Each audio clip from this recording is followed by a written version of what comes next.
Oke bos, ketemu lagi dengan saya di channel saya Topik. Di sini saya sedang melakukan kegiatan pemasangan mulsa untuk lahan cabai saya. Jadi saya berencana untuk menanam cabai keriting di lahan pesawahan.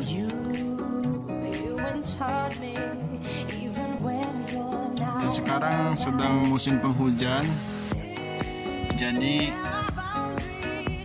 di kala musim penghujan ini kita harus benar-benar melakukan persiapan secara matang bos ya, karena dari kawan-kawan yang menanam cabai keriting juga banyak yang mengeluh soal tanaman mereka yang gugur daun, gugur bunga, dan gugur buah, busuk buah, dan patek. Terus misal lagi busuk batang yang disebut apa ya? Virus. Ya pokoknya itulah, lupa saya. Jadi saya menggunakan mulsa berukuran 120 cm, mereknya Cap Bawang. Oke, lanjut lagi, tadi ada yang ngajak ngobrol ya selanjutnya. Jadi di situ tuh ada plastik mulsanya, kelihatan bos, itu tuh yang di sini yang hitam tuh. Jadi plastik mulsa ini plastik perak hitam bos ya. Jadi yang buat kalian yang bertanya posisi yang perak yang hitam itu di mana ya, yaitu posisi yang perak di atas dan posisi yang berwarna hitam di bawah. Itu tujuannya supaya kan dalam ilmu fisika ketika kita sekolah SMA sudah dijelaskan spektrum warna putih atau perak itu lebih cepat mengeluarkan panas tapi lambat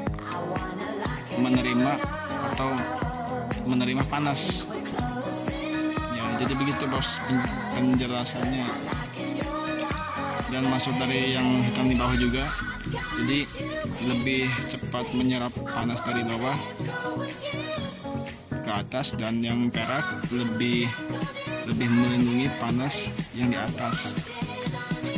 Jadi ini baru satu, dan masih ada berapa lagi? 1, 2, 3, 4, 5, 6, 7, 8, 9. Masih ada 9 lagi yang belum dibungkus pakai mulsa. Dan ini cara saya memasang atau mengaitkan plastik mulsa ke tanah itu pakai ini ya. Ini bambu bos, gampang sekali membuatnya. Jadi bambu itu tinggal diiris sedemikian rupa, ketebalan diatur sama kalian ya. Kalau membuat tidak terlalu sulit. Ini kurang fokus. Nah, begini bentuknya bos. Kira-kira panjangnya 30 cm, dan di setiap ujung tuh harus dilancipkan. Dan cara pasangnya ini yang udah dipasang contohnya. Jadi ini dilengkungin gini, begini ya, ditancap miring gini. Terus ya bagi saya sih karena udah biasa. Sebenarnya saya dibantu sama kawan saya, tapi sekarang dia lagi istirahat di sana di saung, lagi makan. Dan tapi dan sebelah situ juga masih belum selesai dinaikkan tanah bedengannya.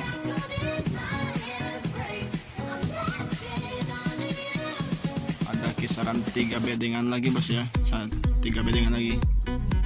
Dan nanti untuk ajiran sendiri saya menggunakan bambu sisa bekas tanaman mentimun bos ya. Ya kira-kira lebarnya segini. Dan nanti saya akan menyesuaikan untuk panjang nanti pas di tanamnya. Dan selanjutnya untuk metode penanaman saya akan menggunakan sistem zigzag. Jadi zigzag itu bos seperti ini. Misalkan saya nanam di sini, ini, terus tanam di sini, silang, lalu sini lagi. Ya itu bos. Ya banyak. Ya untuk sistem perubahan tanam itu banyak sekali yang dipilih oleh para sahabat saya yang ditanam cabai atau terong dan sebagainya. Ada yang menggunakan sistem 2 baris, jadi kayak gini sejajar dari sisi ke sisi. Ada yang cuma 1 tengahnya aja, ada yang zigzag seperti yang saya lakukan. Dan untuk jaraknya sendiri saya akan setiap kali kasih lubang antara lubang di sini sampai ke sini itu kisaran 60 cm bos ya. Kenapa? Jadi kenapa saya menggunakan jarak 60 cm? Ya nanti supaya ketika lanjut lagi, berhubung tadi memory card saya penuh, jadi harus dihapus dulu beberapa video yang lain. Jadi lanjut lagi dari tadi pada pengukuran jarak 60 cm. Maksudnya kan ketika sudah tanaman cabai saya sudah besar, jadi sirkulasi antara batang cabai yang satu dengan yang satunya lagi itu sirkulasi udaranya bagus dan sirkulasi anginnya bagus. Jadi angin itu adalah penyerbukan alami yang didapatkan dari alam selain dari lebah dan hewan-hewan penyerbuk yang lain, supaya bunganya itu tidak berguguran. Dan yang kedua alasan saya menggunakan jarak 60 cm yang ini ya rapih, karena meskipun kelihatannya dari jarak 1 ke lagi 60 cm ketika masih kecil ya bos, itu wajar ya, wajar dikira kejauhan wajar. Sebenarnya kalau udah umuran 60 hari memasuki masa generatif, sebenarnya itu udah masuk tanamannya udah bener-bener hampir nyentuh bos antara daun pucuk yang satu dengan yang satunya. Oke, sekian dulu penjelasan saya hari ini. Nantikan lagi episode selanjutnya tentang budidaya cabai rawit saya.